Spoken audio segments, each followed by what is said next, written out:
Bonjour, je m'appelle Mohamed Kassimi, je suis écrivain algérien. Je travaille exclusivement dans le théâtre ces dernières années et vous êtes bien sur le courrier de l'Atlas.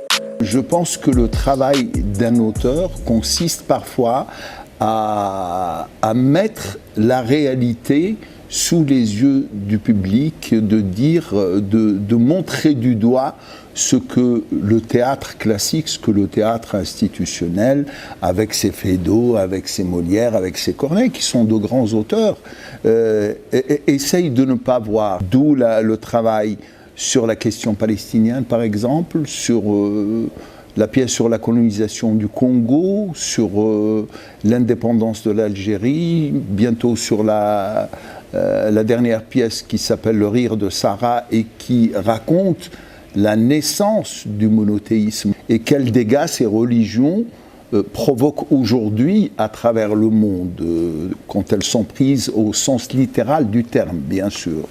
C'est une pièce que j'ai écrite à partir des entretiens que le terroriste a eu avec un agent des services français qui était d'origine marocaine, qui s'appelait Hassan, et qui pendant 12 heures s'est confié à cœur ouvert à cet agent. Et comment il a décidé de passer aux actes de tuer des gens.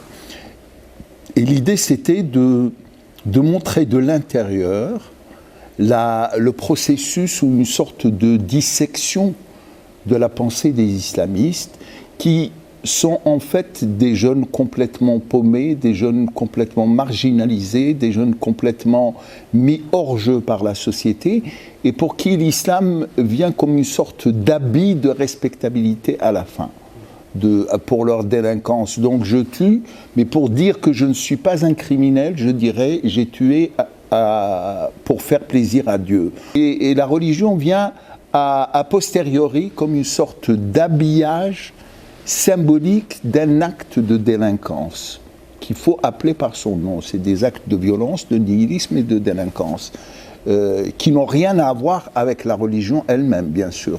C'est pas des jeunes qui tombent du ciel, c'est pas des monstres qui tombent du ciel.